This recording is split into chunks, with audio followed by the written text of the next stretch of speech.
ਪਿਆਰੇ ਵਿਦਿਆਰਥੀਓ, ਮੈਂ ਕੁਲਦੀਪ ਸਿੰਘ ਤੇ ਅੱਜ ਆਪਾਂ ਪੜ੍ਹਨ ਜਾ ਰਹੇ ਹਾਂ 12ਵੀਂ ਜਮਾਤ ਖੰਡ ਤੀਜਾ ਸਾਹਿਤ ਰੂਪਾਂ ਦੇ ਵਿੱਚੋਂ ਇੱਕ ਸਾਹਿਤ ਰੂਪ ਕਵਿਤਾ। ਕਵਿਤਾ ਤੁਸੀਂ ਸਭ ਨੇ ਪੜ੍ਹੀ ਸੁਣੀ ਗਾਈ ਹੋਣੀ ਹੈ, ਪਰ ਜਦੋਂ ਕਵਿਤਾ ਨੂੰ ਪਰਿਭਾਸ਼ਿਤ ਕਰਨ ਲਈ ਕਿਹਾ ਜਾਂਦਾ ਹੈ ਤਾਂ ਵੱਡੇ ਵੱਡੇ ਵਿਦਵਾਨਾਂ ਦੇ ਲਈ ਵੀ ਔਖਾ ਕੰਮ ਹੋ ਜਾਂਦਾ ਹੈ। ਅਸੀਂ ਅੱਜ ਸਮਝਣਾ ਹੈ ਕਿ ਕਵਿਤਾ ਹੈ ਕੀ, ਕਵਿਤਾ ਕਿਹੜੇ ਕਿਹੜੇ ਤੱਤਾਂ ਦੇ ਨਾਲ ਮਿਲ ਕੇ ਬਣਦੀ ਹੈ, ਅਸੀਂ ਉਹਨਾਂ ਦੀ ਗੱਲ ਕਰਨੀ ਹੈ। ਤਾਂ ਸਾਰਿਆਂ ਤੋਂ ਪਹਿਲਾਂ ਅਸੀਂ ਕਵਿਤਾ ਨੂੰ ਪਰਿਭਾਸ਼ਿਤ ਕਰਦੇ ਹਾਂ ਕਿ ਕਵਿਤਾ ਹੈ ਕੀ। ਕਵਿਤਾ ਜਿਹੜੀ ਇੱਕ ਸ਼ਬਦ ਕਲਾ ਹੈ, ਕਵੀ ਸ਼ਬਦਾਂ ਨੂੰ ਕਲਾ ਦੇ ਰਾਹੀਂ ਪੇਸ਼ ਕਰਦਾ ਹੈ। ਤੁਸੀਂ ਸਾਰੇ ਜਾਣਦੇ ਹੋ ਕਿ ਸਾਹਿਤ ਦੇ ਮੁੱਖ ਦੋ ਰੂਪ ਹਨ, ਇੱਕ ਪਦ ਤੇ ਦੂਜਾ ਗਦ। ਜਿਹੜਾ ਪਦ ਹੈ ਉਹ ਹਰੇਕ ਸਾਹਿਤ ਦੇ ਵਿੱਚ, ਹਰੇਕ ਭਾਸ਼ਾ ਦੇ ਸਾਹਿਤ ਦੇ ਵਿੱਚ ਸਭ ਤੋਂ ਪਹਿਲਾਂ ਆਉਂਦਾ ਹੈ। ਸਭ ਤੋਂ ਪਹਿਲਾਂ ਕਾਵਿ ਰੂਪ ਲਿਖੇ ਜਾਂਦੇ ਹਨ, ਕਵਿਤਾ ਆਉਂਦੀ ਹੈ ਸਭ ਤੋਂ ਪਹਿਲਾਂ। ਤਾਂ ਇਸੇ ਹੀ ਗੱਲ ਨੂੰ ਅਸੀਂ ਅੱਗੇ ਵਧਾਉਂਦੇ ਹੋਏ ਕਵਿਤਾ ਦੀ ਹੀ ਗੱਲ ਕਰਨੀ ਹੈ ਕਿ ਕਵਿਤਾ ਹੈ ਕੀ।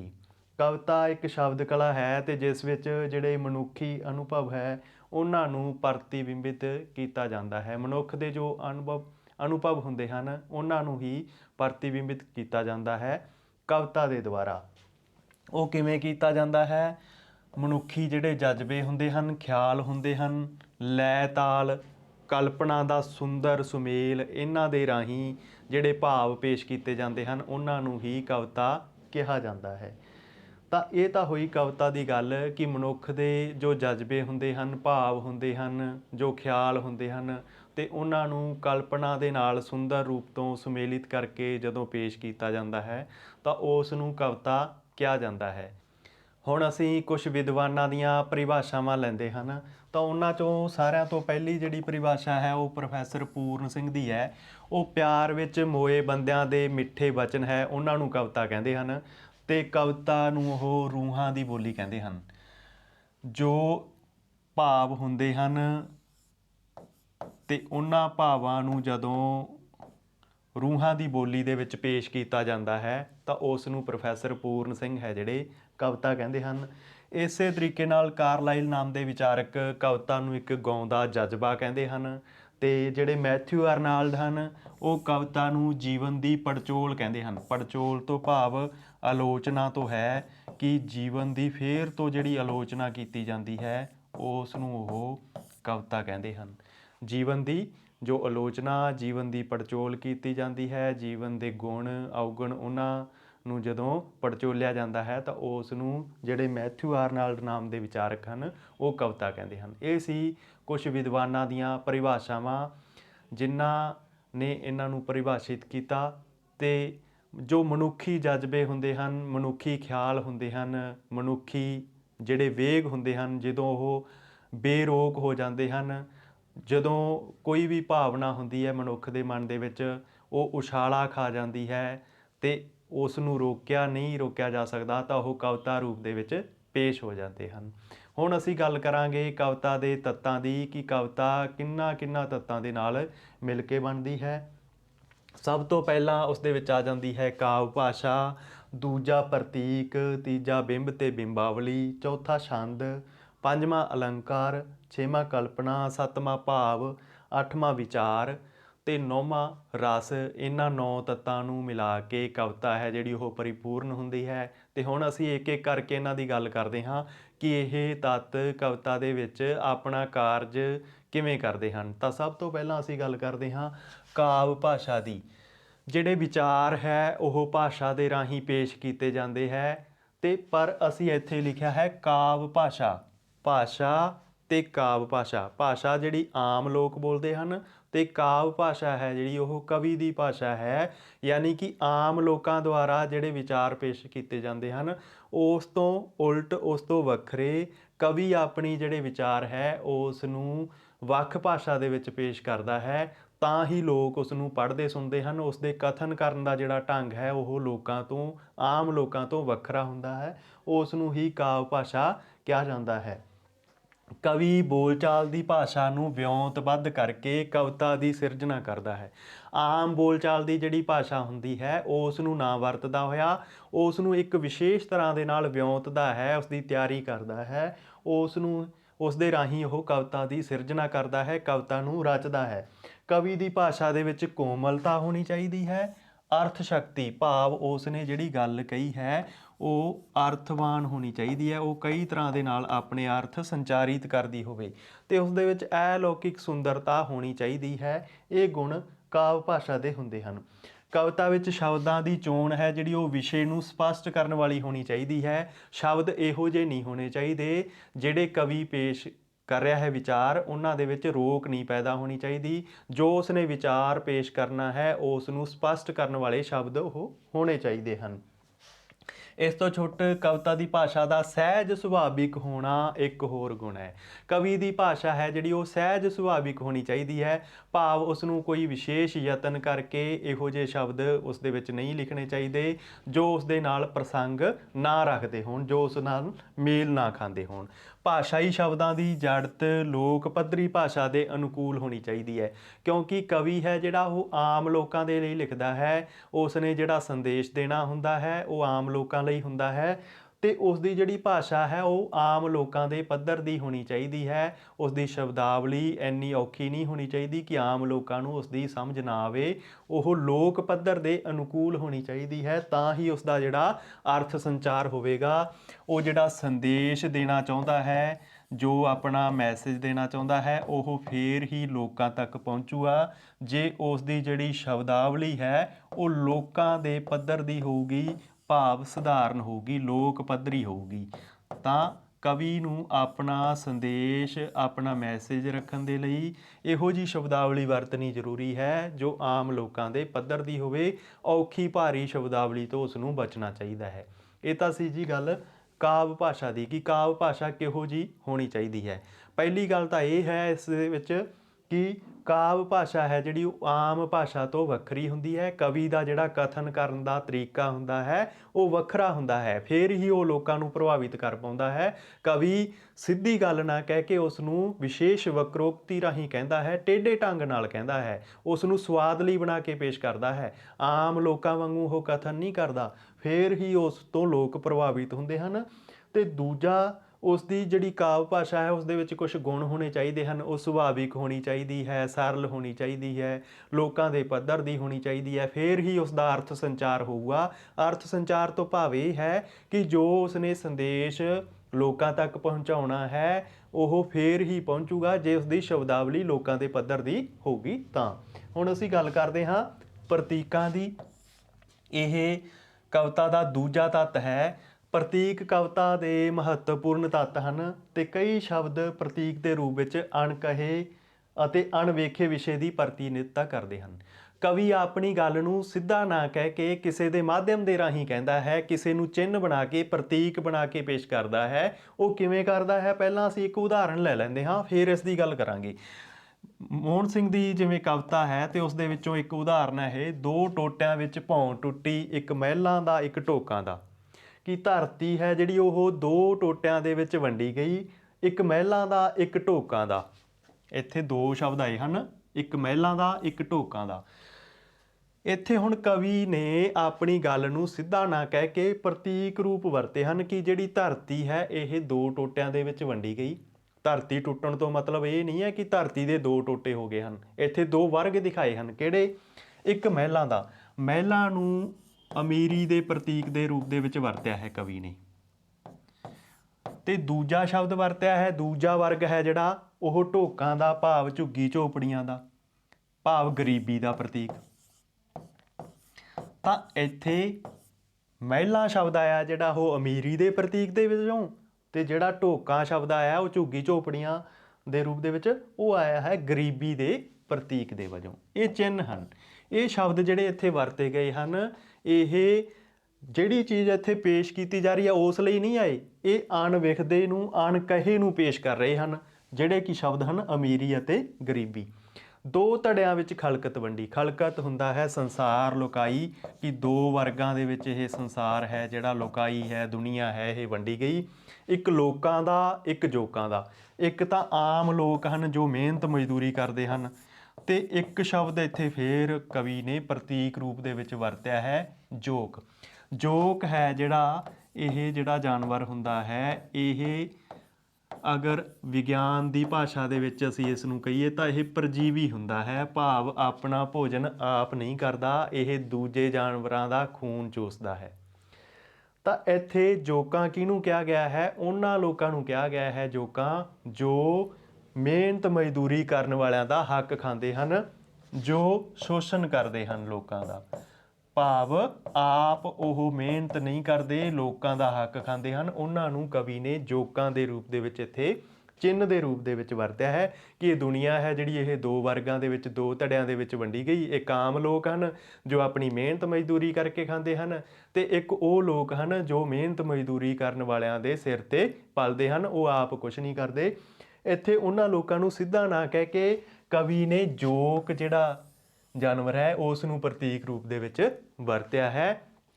ਤਾਂ ਇਹ ਗੱਲ ਹੁੰਦੀ ਹੈ ਪ੍ਰਤੀਕਾਂ ਦੀ, ਕਿਉਂਕਿ ਕਵੀ ਕਿਸੇ ਨੂੰ ਸਿੱਧਾ ਨਾ ਕਹਿ ਕੇ ਆਪਣੀ ਗੱਲ ਕਿਸੇ ਦੇ ਮਾਧਿਅਮ ਦੇ ਰਾਹੀਂ ਕਹਿੰਦਾ ਹੈ, ਕਿਸੇ ਪ੍ਰਤੀਕ ਦੇ ਮਾਧਿਅਮ ਦੇ ਰਾਹੀਂ ਕਹਿੰਦਾ ਹੈ, ਤਾਂ ਕਿ ਉਸ ਨੂੰ ਕਿਸੇ ਦਾ ਸਿੱਧਾ ਉਲਾਂਭਾ ਨਾ ਸਹਿਣਾ ਪਵੇ। ਇਹ ਹੁੰਦੀ ਹੈ ਜੀ ਗੱਲ ਪ੍ਰਤੀਕਾਂ ਦੀ। ਜਿਵੇਂ ਇੱਥੇ ਅਸੀਂ ਵੇਖਿਆ ਕਿ ਮਹਿਲਾ ਸ਼ਬਦ ਅਮੀਰੀ ਦੇ ਪ੍ਰਤੀਕ ਵਜੋਂ ਆਇਆ, ਢੋਕਾਂ ਸ਼ਬਦ ਹੈ ਜਿਹੜਾ ਉਹ ਗਰੀਬੀ ਦੇ ਪ੍ਰਤੀਕ ਵਜੋਂ ਆਇਆ, ਤੇ ਜੋਕਾਂ ਸ਼ਬਦ ਹੈ ਜਿਹੜਾ ਉਹ ਦੂਜਿਆਂ ਦੀ ਮਿਹਨਤ ਤੇ ਪਾਲਣ ਵਾਲੇ ਜਿਹੜੇ ਲੋਕ ਹਨ, ਜਿਹੜੇ ਦੂਜਿਆਂ ਦਾ ਸ਼ੋਸ਼ਣ ਕਰਦੇ ਹਨ, ਉਹਨਾਂ ਦੇ ਪ੍ਰਤੀਕ ਦੇ ਵਜੋਂ ਆਇਆ। ਤਾਂ ਇਸੇ ਤਰੀਕੇ ਨਾਲ ਕਵੀ ਕੁਝ ਪ੍ਰਤੀਕਾਂ ਦੀ ਵਰਤੋਂ ਕਰਦਾ ਹੋਇਆ ਕਵਿਤਾ ਦੀ ਰਚਨਾ ਕਰਦਾ ਹੈ। ਹੁਣ ਅਸੀਂ ਗੱਲ ਕਰਦੇ ਹਾਂ ਬਿੰਬ ਤੇ ਬਿੰਬਾਵਲੀ।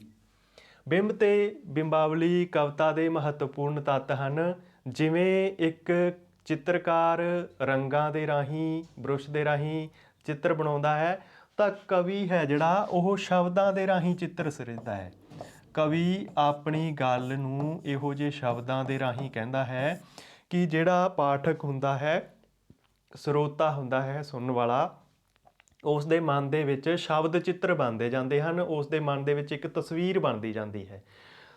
ਤਾਂ ਇਹ ਜਿਹੜੀ ਉਸਦੀ ਵਿਧੀ ਹੈ ਚਿੱਤਰ ਪੇਸ਼ ਕਰਨ ਦੀ, ਇਸ ਨੂੰ ਹੀ ਅਸੀਂ ਬਿੰਬ ਤੇ ਬਿੰਬਾਵਲੀ ਕਹਿੰਦੇ ਹਾਂ। ਕਵੀ ਜਦੋਂ ਆਪਣੀ ਗੱਲ ਨੂੰ ਚਿੱਤਰ ਬਣਾਉਂਦੇ ਹੋਏ ਪੇਸ਼ ਕਰਦਾ ਹੈ, ਖਾਸ ਗੱਲ ਇਹ ਧਿਆਨ ਰੱਖਣੀ ਹੈ ਕਿ ਉਹ ਚਿੱਤਰ ਕੋਈ ਰੰਗ ਨਾਲ ਜਾਂ ਬੁਰਸ਼ ਨਾਲ ਨਹੀਂ ਬਣਾਉਂਦਾ, ਉਹ ਚਿੱਤਰ ਹੈ ਜਿਹੜੇ ਸ਼ਬਦਾਂ ਦੇ ਰਾਹੀਂ ਕਵਿਤਾ ਦੇ ਵਿੱਚ ਪੇਸ਼ ਕਰਦਾ ਹੈ। ਉਹੋ ਜਿਹੇ ਦ੍ਰਿਸ਼ ਸਾਡੇ ਮਨ ਦੇ ਵਿੱਚ ਪੇਸ਼ ਹੁੰਦੇ ਜਾਂਦੇ ਹਨ। ਜਿਵੇਂ ਖਾਨਗਾਹੀਂ ਦੀਵਾ ਬਾਲ ਦੀਏ ਕਵਿਤਾ ਦੇ ਵਿੱਚ ਕਵੀ ਹੈ ਜਿਹੜਾ ਉਹ ਬੇਰੀ ਦਾ ਚਿੱਤਰ ਬਣਾ ਰਿਹਾ ਹੈ, ਬੇਰੀ 'ਤੇ ਕੁਛ ਲੀਰਾਂ ਟੰਗੀਆਂ ਹੋਈਆਂ ਹਨ। ਉਸ ਕਵਿਤਾ ਨੂੰ ਜਦੋਂ ਅਸੀਂ ਪੜ੍ਹਦੇ ਹਾਂ ਤਾਂ ਸਾਡੇ ਮਨ ਦੇ ਵਿੱਚ ਕੁਛ ਚਿੱਤਰ ਬਣਦੇ ਜਾਂਦੇ ਹਨ।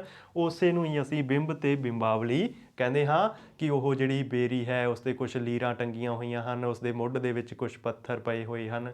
ਇਹੋ ਜਿਹੇ ਚਿੱਤਰ ਜਦੋਂ ਬਣਦੇ ਜਾਂਦੇ ਹਨ ਤਾਂ ਉਹਨਾਂ ਨੂੰ ਅਸੀਂ ਬਿੰਬ ਤੇ ਬਿੰਬਾਵਲੀ ਦੇ ਰੂਪ ਦੇ ਵਿੱਚ ਰੱਖਦੇ ਹਾਂ। ਇਹ ਸੀ ਤੀਜਾ ਤੱਤ ਕਵਿਤਾ ਦਾ। ਹੁਣ ਅਸੀਂ ਗੱਲ ਕਰਦੇ ਹਾਂ ਛੰਦ ਦੀ। ਛੰਦ ਕੀ ਹੈ, ਇਸ ਦੇ ਬਾਰੇ ਤੁਸੀਂ 11ਵੀਂ ਜਮਾਤ ਦੇ ਵਿੱਚ ਇੱਕ ਵੱਖਰੇ ਵਿਸ਼ੇ ਦੇ ਰੂਪ ਦੇ ਵਜੋਂ ਪੜ੍ਹ ਆਏ ਹੋ, ਛੰਦ ਨੂੰ ਚੰਗੀ ਤਰ੍ਹਾਂ ਸਮਝ ਲਿਆ ਹੈ। ਛੰਦ ਹੈ ਜਿਹੜਾ ਉਹ ਅੱਖਰਾਂ ਦੀ ਮਾਤਰਾਵਾਂ ਦੀ ਇੱਕ ਖਾਸ ਗਿਣਤੀ ਮਿਣਤੀ ਹੁੰਦੀ ਹੈ ਕਿ ਕੁਝ ਅੱਖਰਾਂ ਨੂੰ, ਕੁਝ ਵਰਨਾਂ ਨੂੰ ਜਾਂ ਮਾਤਰਾਵਾਂ ਦੀ ਇੱਕ ਖਾਸ ਗਿਣਤੀ ਰੱਖ ਕੇ ਤੇ ਉਸ ਦਾ ਜਿਹੜਾ ਤੋਲ ਤੁਕਾਂਤ, ਸੁਰ ਤਾਲ ਕਵਿਤਾ ਦੇ ਵਿੱਚ ਪੈਦਾ ਕੀਤੀ ਜਾਂਦੀ ਹੈ, ਉਸੇ ਨੂੰ ਹੀ ਅਸੀਂ ਛੰਦ ਕਹਿੰਦੇ ਹਾਂ।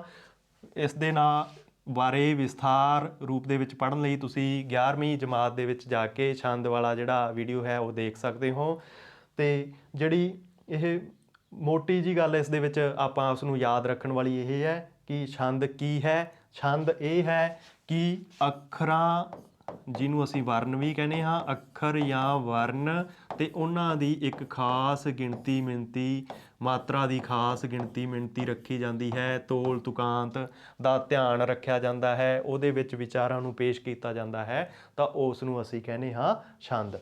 ਛੰਦ ਜਿਹੜੇ ਹੈ ਪੁਰਾਤਨ ਅਤੇ ਮੱਧਕਾਲ ਵਿੱਚ ਛੰਦ ਤੋਂ ਬਿਨਾਂ ਕਵਿਤਾ ਦੀ ਕਲਪਨਾ ਨਹੀਂ ਕੀਤੀ ਜਾ ਸਕਦੀ ਸੀ। ਅੱਜ ਕੱਲ੍ਹ ਕੁਛ ਖੁੱਲ੍ਹੀ ਕਵਿਤਾ ਵੀ ਲਿਖੀ ਜਾ ਰਹੀ ਹੈ, ਪਰ ਉਸ ਦੇ ਵਿੱਚ ਵੀ ਤੋਲ ਤੁਕਾਂਤ, ਲੈਅ ਦਾ ਧਿਆਨ ਰੱਖਿਆ ਜਾਂਦਾ ਹੈ, ਅਨੁਪ੍ਰਾਸ ਉਸ ਦੇ ਵਿੱਚ ਵੀ ਬਣਾਏ ਜਾਂਦੇ ਹਨ। ਤਾਂ ਛੰਦ ਹੈ ਜਿਹੜਾ ਉਹ ਕਵਿਤਾ ਦਾ ਇੱਕ ਮਹੱਤਵਪੂਰਨ ਤੱਤ ਹੈ। ਛੰਦ ਤੋਂ ਬਿਨਾਂ ਕਵਿਤਾ ਦੀ ਕਲਪਨਾ ਅਧੂਰੀ ਹੈ। ਹੁਣ ਅਸੀਂ ਗੱਲ ਕਰਦੇ ਹਾਂ ਅਲੰਕਾਰ ਦੀ। ਅਲੰਕਾਰ ਦੇ ਬਾਰੇ ਵੀ ਅਸੀਂ 11ਵੀਂ ਜਮਾਤ ਦੇ ਵਿੱਚ ਪੜ੍ਹਿਆ ਹੈ। ਅਲੰਕਾਰ ਕੀ ਹੁੰਦੇ ਹਨ? ਅਲੰਕਾਰ ਦੇ ਅਰਥ ਹੁੰਦੇ ਹਨ ਵੈਸੇ ਤਾਂ ਗਹਿਣਾ ਜਾਂ ਆਭੂਸ਼ਣ। ਅਤੇ ਗਹਿਣੇ ਜਾਂ ਆਭੂਸ਼ਣ ਅਸੀਂ ਕਿਉਂ ਪਾਉਂਦੇ ਹਾਂ? ਸਰੀਰ ਦੀ ਸੁੰਦਰਤਾ ਵਧਾਉਣ ਦੇ ਲਈ। ਅਤੇ ਇਸੇ ਤਰੀਕੇ ਦੇ ਨਾਲ ਕਵੀ ਹੈ ਜਿਹੜਾ ਆਪਣੀ ਕਵਿਤਾ ਨੂੰ ਸੁੰਦਰ ਰੂਪ ਦੇ ਵਿੱਚ ਪੇਸ਼ ਕਰਨ ਲਈ ਕੁਝ ਅਜਿਹੀਆਂ ਜੁਗਤਾਂ ਦੀ ਵਰਤੋਂ ਕਰਦਾ ਹੈ ਜਿਨ੍ਹਾਂ ਦੇ ਰਾਹੀਂ ਕਵਿਤਾ ਦਾ ਸ਼ਿੰਗਾਰ ਹੁੰਦਾ ਹੈ, ਕਵਿਤਾ ਦਾ ਸੋਝ ਵੱਧਦਾ ਹੈ। ਉਸੇ ਨੂੰ ਹੀ ਕਾਵਿ ਦੀ ਭਾਸ਼ਾ ਦੇ ਵਿੱਚ ਅਲੰਕਾਰ ਕਿਹਾ ਜਾਂਦਾ ਹੈ।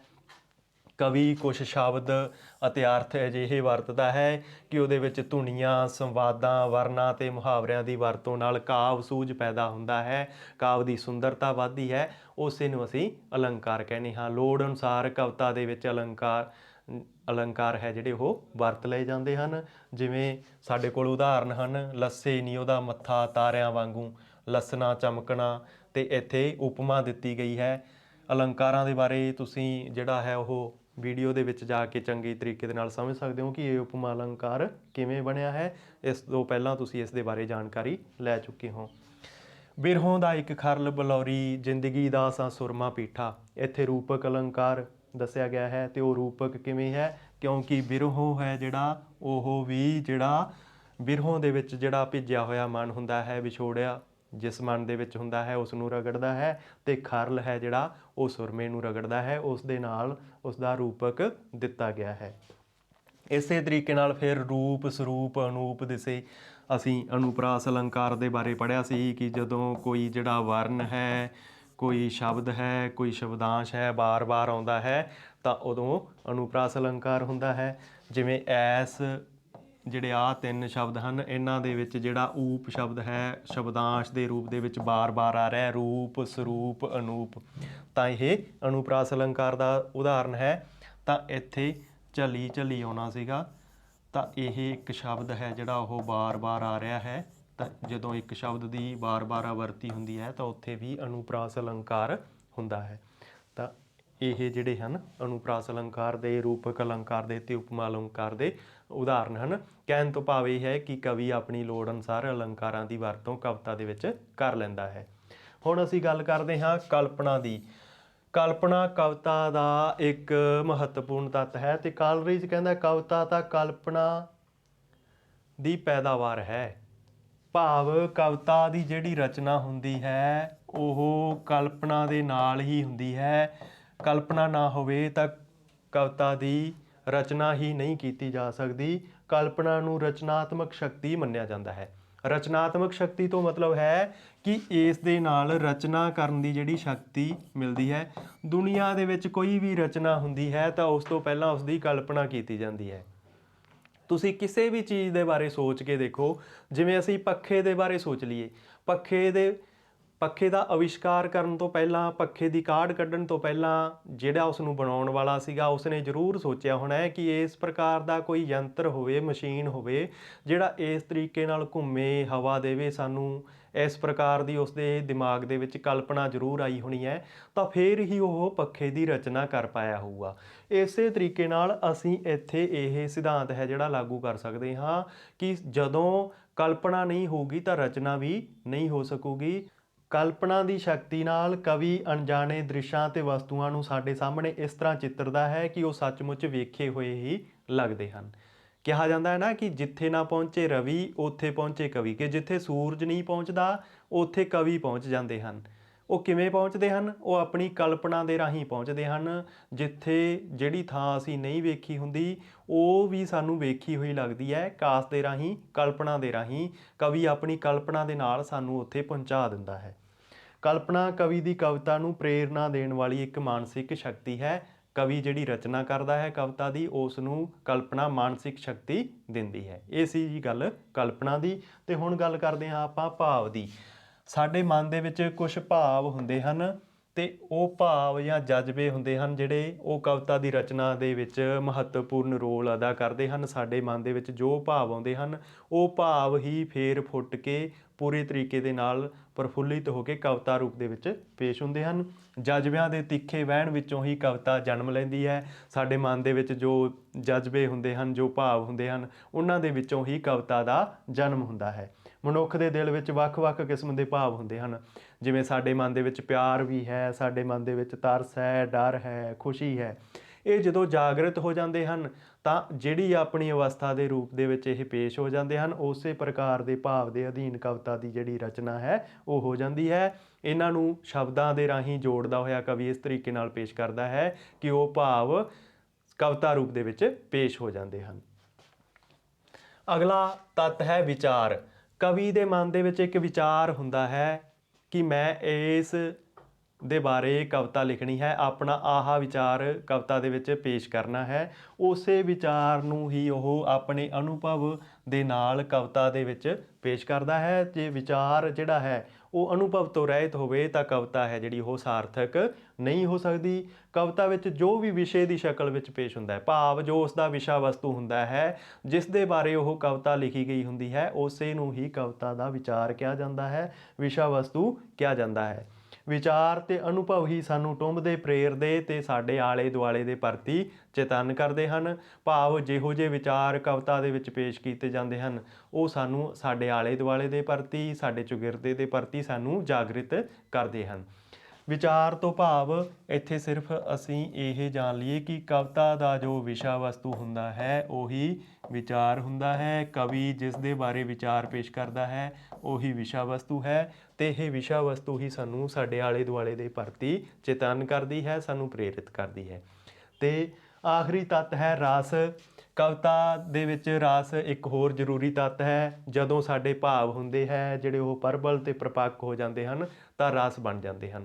ਕਿਸੇ ਰਚਨਾ ਨੂੰ ਪੜ੍ਹਦੇ ਸੁਣਦੇ ਹੋਏ ਪਾਠਕ ਦੇ ਮਨ ਦੇ ਵਿੱਚ ਜੋ ਆਨੰਦ ਪੈਦਾ ਹੁੰਦਾ ਹੈ ਉਸੇ ਨੂੰ ਹੀ ਰਸ ਕਿਹਾ ਜਾਂਦਾ ਹੈ ਅਤੇ ਰਸਾਂ ਦੀ ਗਿਣਤੀ 9 ਹੈ ਅਤੇ ਆਪਣੀ 12ਵੀਂ ਜਮਾਤ ਦੇ ਸਿਲੇਬਸ ਦੇ ਵਿੱਚ ਹੀ ਇੱਕ ਵੱਖਰੇ ਬਿੰਦੂ ਵਜੋਂ ਰਸ ਹੈ ਜਿਹੜਾ ਉਹ ਲੱਗਿਆ ਹੋਇਆ ਹੈ ਅਤੇ ਰਸਾਂ ਦੀ ਗਿਣਤੀ 1 ਤੋਂ 9 ਹੈ ਅਤੇ ਇਹਨਾਂ ਰਸਾਂ ਦਾ ਜਿਹੜਾ ਆਧਾਰ ਹੈ ਉਹ ਭਾਵ ਹੁੰਦੇ ਹਨ। ਜਿਹੜੇ ਪ੍ਰਕਾਰ ਦਾ ਭਾਵ, ਜਿਹੜੇ ਪ੍ਰਕਾਰ ਦਾ ਜਜ਼ਬਾ ਸਾਡੇ ਮਨ ਦੇ ਵਿੱਚ ਹੁੰਦਾ ਹੈ ਉਸੇ ਪ੍ਰਕਾਰ ਦਾ ਜਿਹੜਾ ਰਸ ਹੈ ਉਹ ਉਸ ਦੇ ਨਾਲ ਸੰਬੰਧਿਤ ਹੋ ਜਾਂਦਾ ਹੈ। ਕੁਝ ਭਾਵ ਸਾਡੇ ਮਨ ਦੇ ਵਿੱਚ ਜਿਹੜੇ ਹੈ ਉਹ ਹਮੇਸ਼ਾ ਤੋਂ ਹੀ ਹੁੰਦੇ ਹਨ। ਇਹ ਜ਼ਰੂਰ ਹੁੰਦਾ ਹੈ ਕਿ ਉਹ ਹਰ ਵੇਲੇ ਜਾਗਰਤ ਅਵਸਥਾ ਵਿੱਚ ਨਹੀਂ ਹੁੰਦੇ। ਜਿਹੜੇ ਵੀ ਉਸ ਭਾਵ ਤੋਂ ਸੰਬੰਧਿਤ ਅਸੀਂ ਕਵਿਤਾ ਪੜ੍ਹ ਲੈਂਦੇ ਹਾਂ ਉਹੀ ਭਾਵ ਸਾਡੇ ਮਨ ਦੇ ਵਿੱਚ ਜਾਗਰਿਤ ਹੋ ਜਾਂਦੇ ਹਨ। ਜਿਵੇਂ ਅਸੀਂ ਕੋਈ ਪ੍ਰੇਮ ਤੋਂ ਸੰਬੰਧਿਤ ਕਵਿਤਾ ਪੜ੍ਹਾਂਗੇ ਤਾਂ ਸਾਡੇ ਮਨ ਦੇ ਵਿੱਚ ਜਿਹੜਾ ਸ਼ਿੰਗਾਰ ਰਸ ਹੈ ਉਹ ਪੈਦਾ ਹੋ ਜਾਊਗਾ। ਜੇ ਅਸੀਂ ਹਾਸ ਰਸ ਤੋਂ ਕੋਈ ਸੰਬੰਧਿਤ ਕਵਿਤਾ ਪੜ੍ਹ ਲਵਾਂਗੇ ਤਾਂ ਸਾਡੇ ਮਨ ਦੇ ਵਿੱਚ ਹਾਸਾ ਪੈਦਾ ਹੋਊਗਾ। ਇਹ ਜਿਹੜੇ ਭਾਵ ਤੋਂ ਸੰਬੰਧਿਤ ਅਸੀਂ ਕਵਿਤਾਵਾਂ ਪੜ੍ਹਦੇ ਰਹਾਂਗੇ ਉਹੀ ਰਸ ਸਾਡੇ ਮਨ ਦੇ ਵਿੱਚ ਪੈਦਾ ਹੁੰਦਾ ਰਹੂਗਾ।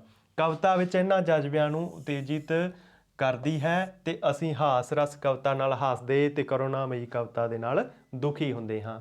ਕਿਹੜੇ ਪ੍ਰਕਾਰ ਦੇ ਸਾਡੇ ਕੋਲ ਰਸ ਹਨ ਉਹਨਾਂ ਦੀ ਗਿਣਤੀ ਅਸੀਂ ਕਰ ਲਈ ਹੈ ਕਿ 9 ਰਸ ਹੁੰਦੇ ਹਨ ਅਤੇ ਉਹਨਾਂ 9 ਰਸਾਂ ਦਾ ਜਿਹੜੇ 9 ਹੀ ਭਾਵ ਹੁੰਦੇ ਹਨ, ਉਹਨਾਂ ਦੇ ਆਧਾਰ 'ਤੇ ਇਹ 9 ਰਸ ਬਣਦੇ ਹਨ। ਕੁਝ ਉਦਾਹਰਨ ਲੈਂਦੇ ਹਾਂ, ਦੇਖਦੇ ਹਾਂ ਕਿ ਉਹ ਰਸ ਕਵਿਤਾ ਦੇ ਰੂਪ ਦੇ ਵਿੱਚ ਕਿਵੇਂ ਪੇਸ਼ ਹੁੰਦੇ ਹਨ। ਜਦੋਂ ਅੰਮ੍ਰਿਤਾ ਪ੍ਰੀਤਮ ਲਿਖਦੀ ਹੈ ਵੇ ਦਰਦ ਮੰਦਾਂ ਦਿਆ ਦਰਦੀਆ ਉੱਠ ਤੱਕ ਆਪਣਾ ਪੰਜਾਬ ਅੱਜ ਵੇਲੇ ਲਾਸ਼ਾਂ ਵਿਛੀਆਂ ਅਤੇ ਲਹੂ ਦੀ ਭਰੀ ਚਨਾਬ। 1947 ਦੀ ਵੰਡ ਦੇ ਵੇਲੇ ਜੋ ਅੰਮ੍ਰਿਤਾ ਪ੍ਰੀਤਮ ਨੇ ਚਿੱਤਰਨ ਕੀਤਾ ਵਾਰਿਸ ਸ਼ਾਹ ਨੂੰ ਸੰਬੋਧਿਤ ਕਰਦੇ ਹੋਏ, ਤਾਂ ਸਾਡੇ ਮਨ ਦੇ ਵਿੱਚ ਜਿਹੜਾ ਹੈ ਕਰੁਣਾ ਰਸ ਪੈਦਾ ਹੋ ਜਾਂਦਾ ਹੈ। ਜਦੋਂ ਇਹੀ ਸ਼ਾਹ ਮੁਹੰਮਦ ਕਹਿੰਦਾ ਝੰਡੇ ਨਿਕਲੇ ਕੂਚ ਦਾ ਹੁਕਮ ਹੋਇਆ ਚੜ੍ਹੇ ਸੂਰਮੇ ਸਿੰਘ ਦਲੇਰ ਮੀਆਂ ਚੜ੍ਹੇ ਪੁੱਤ ਸਰਦਾਰਾਂ ਦੇ ਸ਼ੈਲ ਬਾਂਕੇ ਜਿਵੇਂ ਬੇਲਿਓ ਨਿਕਲਦੇ ਸ਼ੇਰ ਮੀਆਂ, ਤਾਂ ਇੱਥੇ ਉਹ ਉਤਸ਼ਾਹ ਦੀ ਗੱਲ ਕਰ ਰਿਹਾ ਹੈ, ਉਤਸ਼ਾਹ ਵਧਾਉਣ ਵਾਲੀ ਸ਼ੈਲੀ ਦੇ ਵਿੱਚ ਲਿਖ ਰਿਹਾ ਹੈ। ਤਾਂ ਇੱਥੇ ਇਹ ਵੀਰ ਰਸ ਦਾ ਉਦਾਹਰਨ ਹੈ। ਰਸਾਂ ਦੇ ਬਾਰੇ ਵਿਸਥਾਰ ਸਹਿਤ ਜਾਣਕਾਰੀ ਲੈਣ ਦੇ ਲਈ ਆਪਾਂ ਜਿਹੜਾ ਰਸ ਵਾਲਾ ਸਾਡਾ ਟੌਪਿਕ ਹੈ, ਅਧਿਐਨ ਬਿੰਦੂ ਹੈ, ਉਸ ਦੇ ਵਿੱਚ ਅਧਿਐਨ ਕਰਾਂਗੇ। ਤਾਂ ਅਸੀਂ ਕਵਿਤਾ ਦੀ ਪਰਿਭਾਸ਼ਾ ਦੀ ਗੱਲ ਕਰੀ, ਕਵਿਤਾ ਦੇ ਜਿਹੜੇ 9 ਤੱਤ ਹਨ ਉਹਨਾਂ ਦੀ ਗੱਲ ਕਰੀ। ਉਮੀਦ ਹੈ ਆਪ ਸਭ ਨੂੰ ਸਮਝ ਆਇਆ ਹੋਵੇਗਾ। ਅਸੀਂ ਮਿਲਦੇ ਹਾਂ ਛੇਤੀ ਹੀ ਕਿਸੇ ਨਵੇਂ ਅਧਿਐਨ ਬਿੰਦੂ ਦੇ ਨਾਲ। ਉਦੋਂ ਤੱਕ ਲਈ ਆਪ ਸਭ ਵਿਦਿਆਰਥੀਆਂ ਨੂੰ ਸਤਿ ਸ਼੍ਰੀ ਅਕਾਲ। ਆਪ ਸਭ ਵਿਦਿਆਰਥੀਆਂ ਦਾ ਬਹੁਤ ਬਹੁਤ ਧੰਨਵਾਦ।